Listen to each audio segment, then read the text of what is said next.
Selamat malam, puji Tuhan, kembali kita berjumpa di dalam ibadah doa 10 malam melalui live streaming. Malam ini adalah malam ke-9, di mana kita setiap malam berjumpa di dalam satu persekutuan yang indah melalui ibadah jarak jauh, ya, di mana kita berdoa selama 10 malam. Dan besok malam adalah malam yang terakhir, hari Sabtu, malam ke-10. Dan hari Minggu kita akan ibadah, ucapan syukur, hari pencurahan Roh Kudus. Tuhan sudah berikan kepada kita, sudah kurang lebih 2000 tahun yang lalu. Dan ini menjadi satu peringatan bagi kita semua. Dan oleh karena itu, doa 10 malam ini bukan hanya 10 malam aja saudara berdoa lalu setelah itu berhenti, tetapi ini sebagai peringatan, ya. Kita mengikuti satu kebiasaan yang baik, kita berdoa, dan saudara bisa nyambung setiap hari berdoa. Mulai hari ini, setelah 10 malam selesai, saudara boleh sambung terus berdoa. Berdoa manfaatnya besar. Itu adalah satu nafas hidup orang percaya, adalah satu cara, satu-satunya cara di mana kita dapat berkomunikasi dengan Tuhan. Amin. Nah, malam hari ini saya masih di dalam konteks tema Roh Kudus.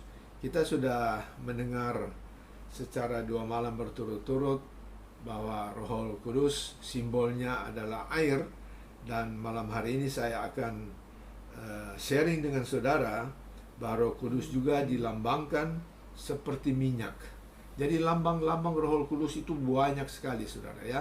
Banyak sekali lambang Roh Kudus. Seperti saya katakan kemarin, bahwa Roh Kudus dilambangkan sebagai embun, seperti api, seperti angin. Tapi dia bukan angin, dia bukan api, tetapi dilambangkan demikian. Sebab di dalam Alkitab banyak digambarkan demikian. Roh Kudus tiba-tiba datang seperti burung merpati, datang seperti awan, dan seterusnya, dan seterusnya.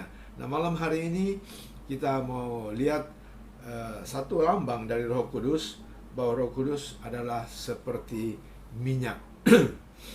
Saudara kekasih dalam Tuhan, Roh Kudus digambarkan seperti minyak, ya, seperti minyak. Minyak, kita tahu bahwa minyak itu sangat diperlukan oleh manusia, ya. Salah satu kebutuhan hidup, ya, adalah minyak. Dan umumnya minyak itu digunakan, paling tidak ada beberapa hal di sini, ya. Pertama, menggosok, mengurapi sesuatu, menggosok sesuatu. Menggosok sama dengan mengurapi, ya, sesuatu. Yang kedua, kegunaannya adalah sebagai bahan makanan. Ketiga, sebagai apa tuh? Bahan bakar lampu atau buat menyalakan lampu di zaman dahulu. Zaman saya juga dulu, saya masih sempat hidup dengan lampu dinding, saudara. Bahan bakarnya minyak, ya. Nah, ini ada beberapa fungsi ini yang kita tahu sebagai yang biasa digunakan memakai minyak. Nah, kali ini, saudara, kali ini kita akan membicarakan kegunaan minyak yang pertama, ya, yaitu untuk menggosok atau mengurapi. Di dalam Mazmur 104, di dalam Mazmur 104 ayat 14 dan 15 berkata begini. Di dalam Mazmur 104 ayat 14 dan 15, firman Allah berkata demikian. Engkau yang menumbuhkan rumput bagi hewan dan tumbuh-tumbuhan untuk diusahakan manusia, yang mengeluarkan makanan dari dalam tanah, dan anggur yang menyukakan hati manusia, yang membuat muka berseri karena minyak, dan makanan yang menyegarkan hati manusia. Nah, salah satu yang disebut di dalam Mazmur 104 ayat 14 dan 15 ini adalah dikatakan bahwa minyak dipakai untuk menggosok muka supaya menjadi berseri. Ya. Minyak dipakai untuk menggosok muka supaya menjadi berseri. Roh Kudus adalah membuat kita jadi berseri. Semua orang yang ada Roh Kudus menempati kehidupannya, hidup di dalamnya, dia pasti hidup di dalam keadaan atau muka yang cerah, muka yang berseri. Sedangkan di dalam Yesaya pasal 1 ayat 6, saya baca Yesaya pasal 1 ayat 6. Yesaya 1 ayat 6 berkata begini, dari telapak kaki sampai kepala tidak ada yang sehat. Ya, Yesaya 1 ayat 6. Dari telapak kaki sampai kepala tidak ada yang sehat. Bengkak dan bilur dan luka baru. Tidak dipijit dan tidak dibalut dan tidak ditaruh minyak. Begitu pula di dalam Lukas pasal 10 ayat 34. Kita tahu cerita ini tentang orang Samaria yang baik hati, di mana seseorang yang dirampok habis-habisan, dipukul habis-habisan. Lalu Yesus yang menamakan dirinya adalah orang Samaria yang baik hati itu, dia datang, dia membalut, dan dia menyirami minyak. Di dalam Lukas 10 ayat 34 mengatakan demikian. Jadi kita melihat bahwa di dalam Yesaya 1 ayat 6 maupun dalam Lukas 10 ayat 34, di sana mengatakan bahwa minyak digunakan untuk menggosok luka yang baru atau menaruh minyak kepada luka yang baru. Nah, Roh Kudus dia juga menyembuhkan hati yang luka. Roh Kudus sanggup menyembuhkan hati yang luka, membebat hati yang berduka, hati yang luka. Jadi kita lihat bahwa kata urapan atau menggosok, ya, dalam bahasa aslinya adalah krisma. Asal kata dari krio, yang artinya menggosok atau menyemir sampai mengkilat. Ya. Jadi kata urapan artinya menggosok sampai mengkilat. Dari asal kata krio. Yang sering kita dengar krisma, bukan karisma ya, tapi krisma. Asal katanya krio, artinya menggosok. Yang dalam bahasa Indonesia dipakai kata mengurapi, ya, urapan. Jadi urapan Roh Kudus atas kita, ya, akan membuat hidup Anda dan saya, hidup kita lebih indah. Jadi muka berseri-seri dan luka-luka, yaitu dosa-dosa yang melekat, dosa-dosa yang tadinya kita pikul, kita bawa, itu akan hilang atau disembuhkan. Nah, inilah kegunaannya Roh Kudus yang kita lihat di dalam satu simbol daripada Roh Kudus yang adalah minyak. Nah, kita lihat dalam contoh Alkitab. Yakub, dia menyiram atau mengurapi dengan minyak pada batu yang diambilnya sebagai alas kepala setelah ia melarikan diri dari rumahnya. Ya, kita tahu kisah itu di dalam Kejadian 28. Saya tidak baca. Kejadian 28 ayat 18 sampai 19. Dan waktu itu dia menamakan tempat itu Betel atau rumah Allah. Karena waktu dia tidur, dia bermimpi melihat ada satu tangga dari bumi sampai ke langit dan para malaikat naik turun.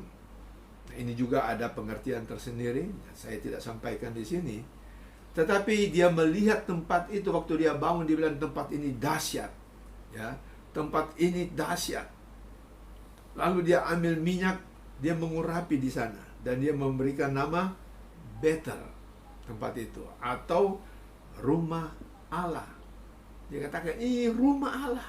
Ada pintunya, ada tangganya. Dan malaikat-malaikat naik turun di situ.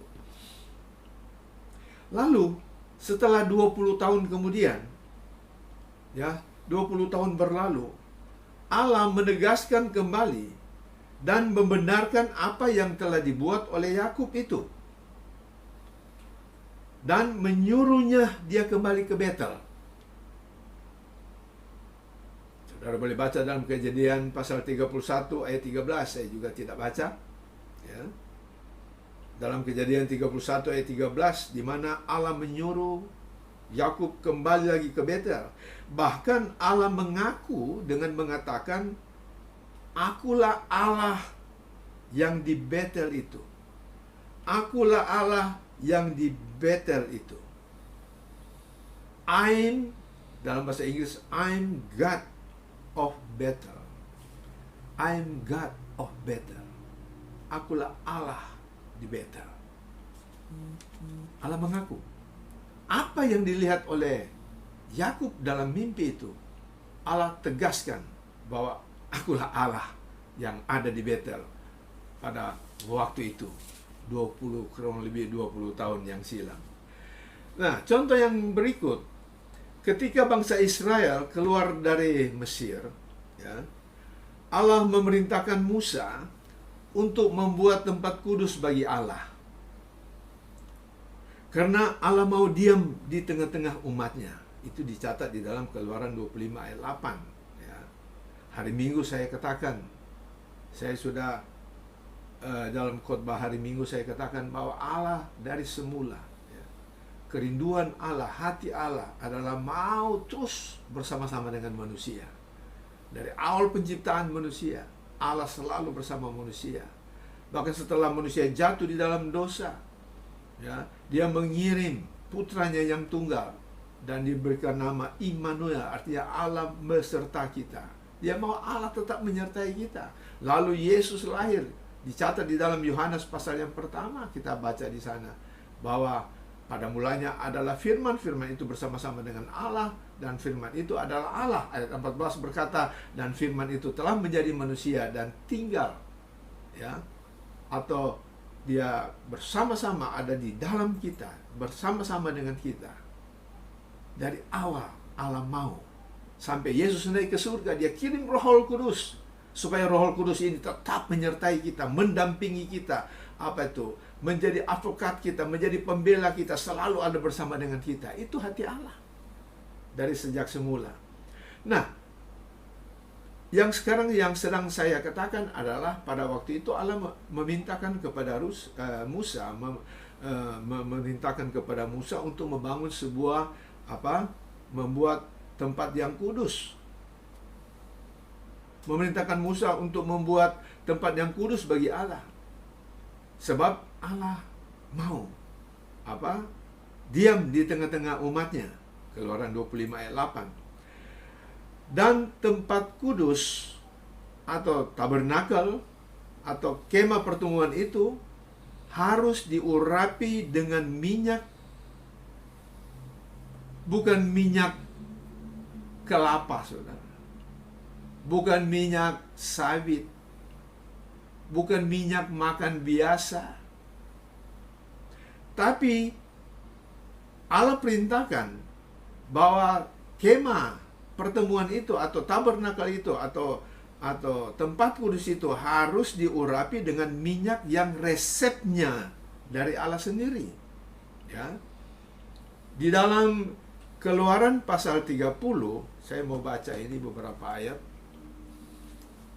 Dalam Keluaran pasal 30 ayat 22 sampai 29 berkata begini. Keluaran 30 ayat 22 sampai 29. Ini resepnya, ya. Resep minyak yang akan dipakai mengurapi tabernakel atau tempat kudus Allah, tempat kediaman Allah itu, atau kemah pertemuan. Dia berkata begini, berfirmanlah Tuhan kepada Musa, ambillah rempah-rempah pilihan, mur, tetesan 500 shikal. Satu. Bahan kedua, kayu manis yang harum setengah dari itu, yakni 250 shikal. Bahan ketiga, dan tebuh yang baik 250 shikal. Bahan keempat, dan kayu teja 500 shikal, ditimbang menurut shikal kudus. Kelima, dan minyak zaitun 1 hin. Haruslah kau buat semuanya itu menjadi minyak urapan yang kudus, suatu campuran rempah-rempah yang dicampur dengan cermat, seperti buatan seorang tukang campur rempah-rempah. Itulah yang harus menjadi minyak urapan yang kudus, yaitu 5 bahan pilihan dikatakan tadi. Itu bahan-bahan pilihan ada 5 macam. Haruslah engkau mengurapi dengan itu kemah pertemuan dan tabut hukum, meja dengan segala perkakasnya, kandil dengan perkakasnya, dan mezbah pembakaran ukupan, mezbah korban bakaran dengan segala perkakasnya, bejana pembasuhan dengan alasnya. Haruslah kau kuduskan semuanya sehingga menjadi maha kudus. Setiap orang yang kena kepadanya akan menjadi kudus. Ini resep daripada Tuhan, ya. Di zaman itu, ya, itu setiap pengurapan sesuatu, apakah itu penobatan imam, penobatan raja, dan ini penobatan pengesahan dari rumah Tuhan, bait Allah, dengan segala perkakas-perkakas yang ada, itu harus diurapi dengan minyak yang resepnya dari Tuhan, yang terdiri dari 5 bahan. Nah, 5 bahan ini apa-apa aja kita sudah baca tadi. Apa artinya? Kenapa harus 5? Nah, saya juga tidak punya waktu bicara di sini, ya. Tapi 5 ini berbicara dari hal penderitaan Kristus. Kalau kita lihat bahan demi bahan tadi itu semua berupa getah-getah yang melalui luka yang dibuat di pohon tersebut, maka dia akan keluar getah. Dan bahan-bahan yang lain juga demikian. Minyak zaitun juga itu harus diperas demikian rupa sampai jadi minyak. Ini berbicara tentang penderitaan Yesus dengan 5 luka yang ditanggung oleh Yesus.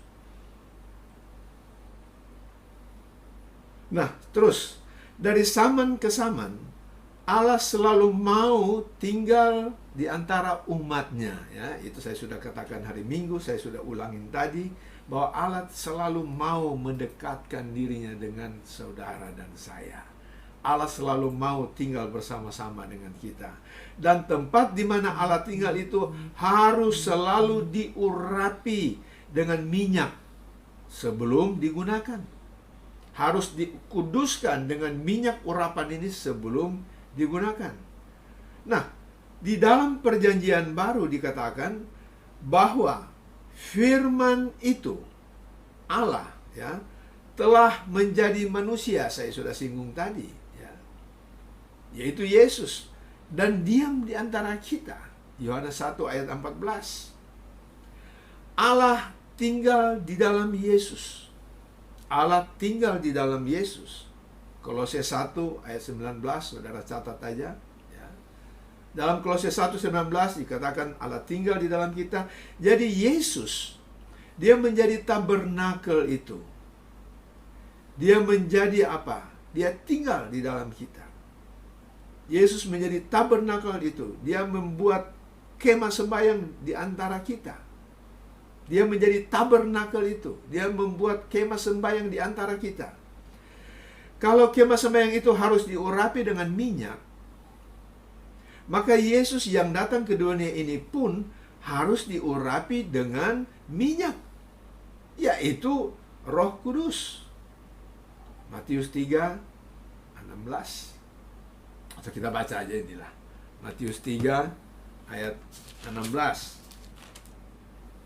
Dikatakan begini, sesudah dibaptis, Yesus segera keluar dari air, dan pada waktu itu juga langit terbuka dan ia melihat Roh Allah seperti burung merpati turun ke atasnya. Roh Allah mengurapi Yesus di dalam gambaran seperti burung merpati turun di atas Yesus.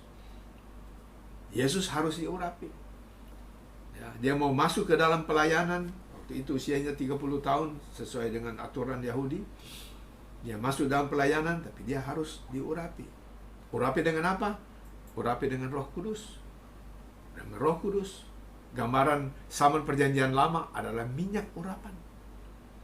Dengan urapan inilah Yesus mulai mengabarkan Injil. Begitu dikatakan dalam Lukas pasal 4 ayat 18. Amin. Nah, saudara-saudara, tetapi ini sebagai perenungan aja. Ya. Setelah Yesus naik ke surga, kitalah sebagai anak-anak Tuhan yang menjadi rumah Allah, ya, yang menjadi baitnya Allah. Begitu dikatakan di dalam 2 Korintus 6:16 dan 1 Korintus 3:16. Tidak tahukah kamu bahwa kamu adalah bait Allah dan Allah diam di dalam kamu? Jadi sudah menunjukkan pada waktu Yesus naik ke surga, kita yang adalah anak-anak Tuhan, adalah pengikut-pengikut Kristus, kita ini juga menjadi bait Roh Kudus, di mana Roh Kudus tinggal di dalam kita. Kita ini adalah jadi bait Allah. Saudara bayangkan kalau saudara ada bait Allah, betapa seriusnya kita mesti rawat ini bait Allah, bukan? Bukan rawat dengan hanya mandi, sikat gigi, gunting rambut, pakai minyak wangi, bukan itu saudara. Rawat secara rohani. Haleluya.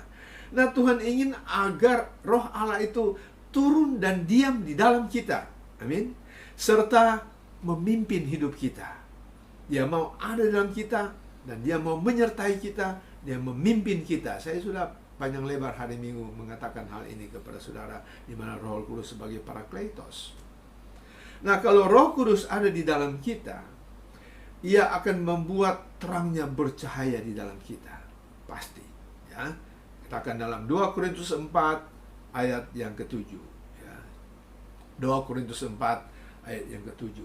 Jika Roh Kudus telah mengurapi kita, maka secara rohani kita telah digosok, kita telah diurapi, kita telah disemir. Begitu arti bahasa aslinya. Sehingga kehidupan kita menjadi mengkilat, menjadi bersinar, menjadi terang, dan penuh dengan sukacita. Haleluya. Itu kegunaan-kegunaannya, ya. Lalu kita melihat kegunaan minyak urapan itu. Kegunaan minyak urapan di masa perjanjian lama. Yesaya 61 berkata begini.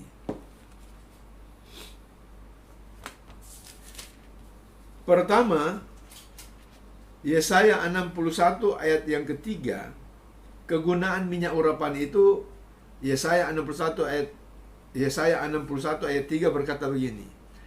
Untuk mengurniakan kepada mereka perhiasan kepala ganti abu, minyak untuk pesta ganti kain kabung, nyanyian puji-pujian ganti semangat yang pudar, supaya orang menyebutkan mereka pohon terbantin kebenaran, tanaman Tuhan untuk memperlihatkan keagungannya.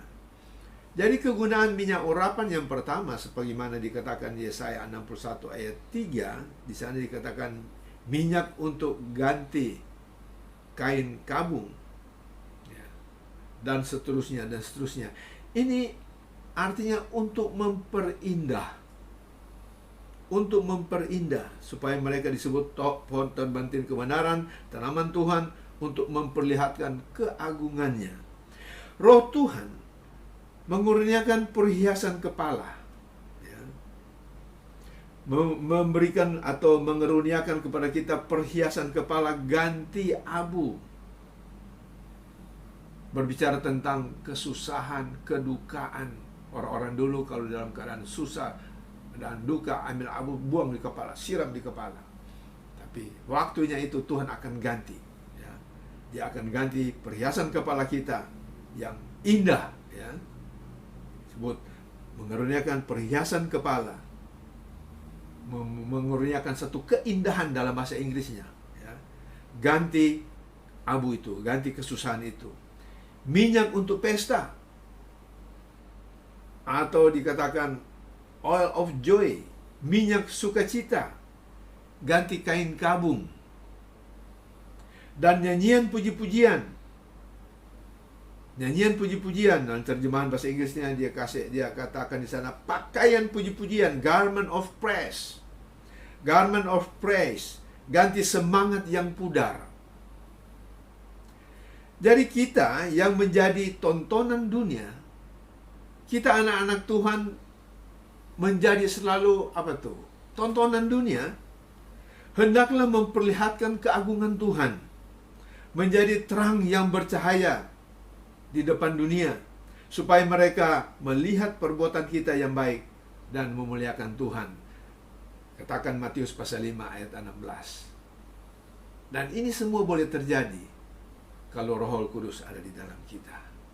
Ada susah, ada duka, ada kesulitan, tapi Tuhan ganti itu semua. Haleluya. Yang kedua, kegunaan yang kedua.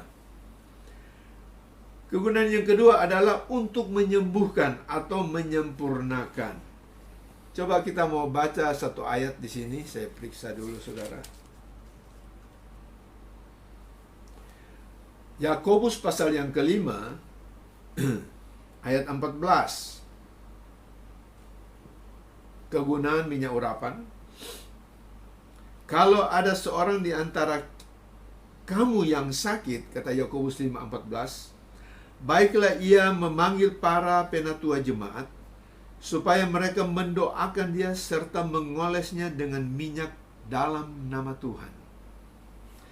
Kalau ada yang sakit, baiklah penatua jemaat mendoakan orang sakit itu, serta mengolesnya dengan minyak dalam nama Tuhan. Akan tetapi kesembuhan yang Tuhan berikan itu bukan saja untuk tubuh jasmani, tetapi juga untuk hidup rohani. Tuhan mau menguduskan seluruh, mulai dari roh, tubuh, dan jiwa kita, sampai menjadi sempurna dengan tidak ada cacat celah.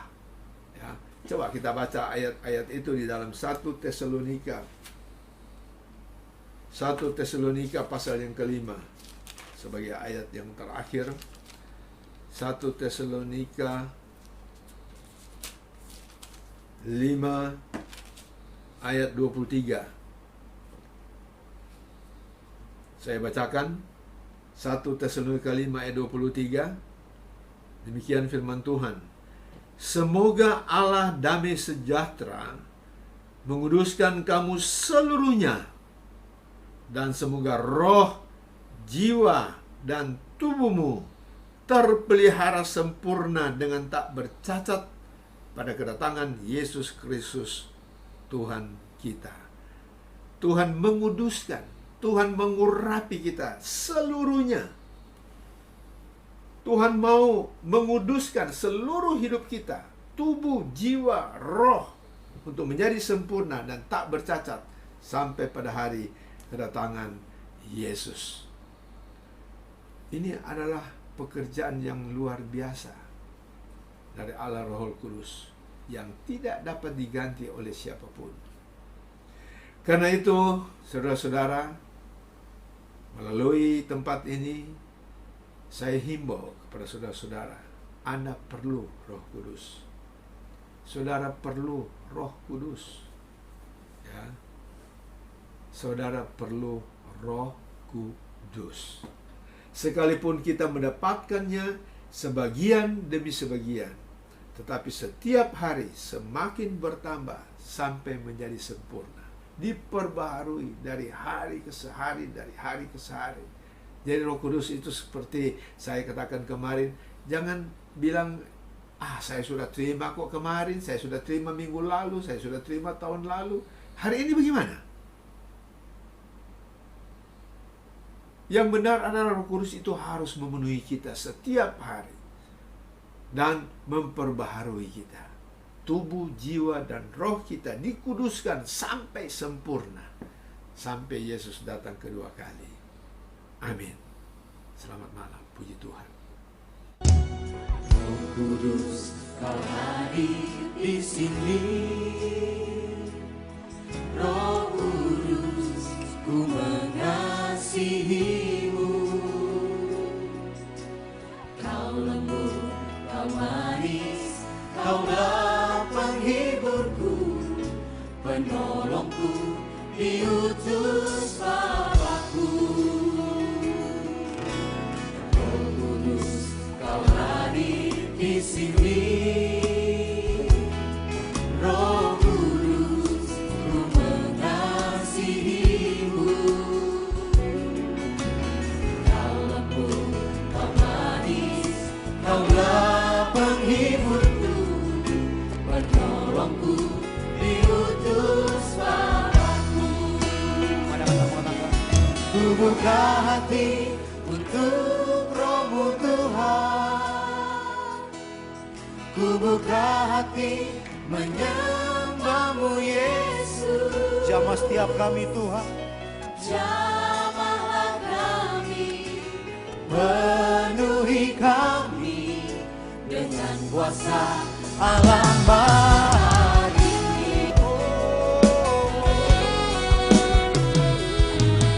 Biar dengan segenap hati kami mau nyatakan pada Engkau Tuhan. Roh Kudus, Kau hadir di sini.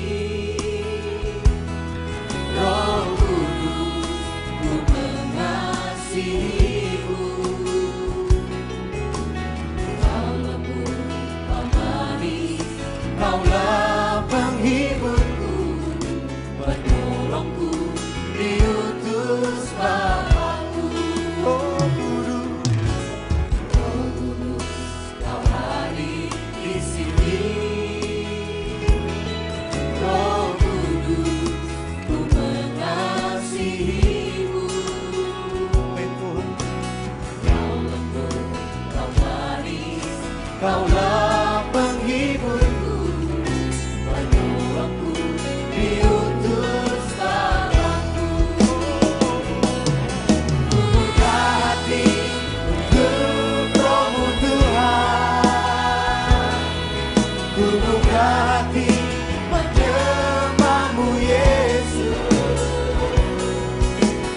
Jamahlah kami, penuhi kami dengan kuasa alam bagi. Kami buka hati kami Tuhan. Ku buka hati untuk Roh-Mu Tuhan. Ku buka hati menyembah-Mu Yesus. Jamahlah kami, penuhi kami dengan kuasa alam bagi. Pada katakan menyatakan kami buka hati kami Tuhan. Ku buka hati.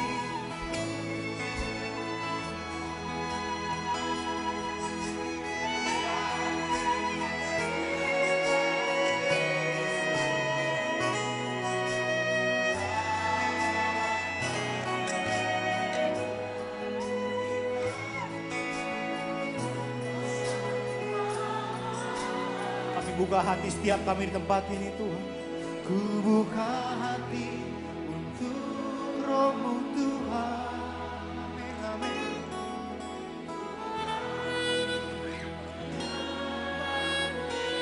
Kau jamah setiap kami di tempat ini Tuhan. Jamahlah, penuhi kami dengan kuasa alam bagi. Kami percaya Kau menjamah setiap kami di tempat ini Tuhan.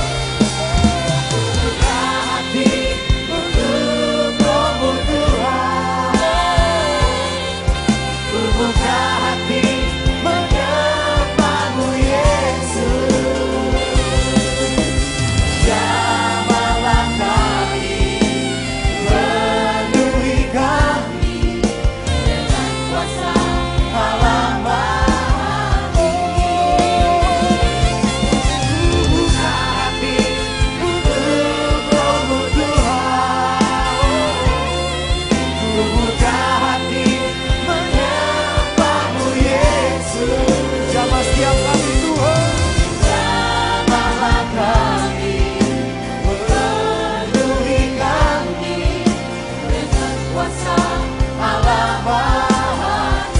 Terimalah setiap kami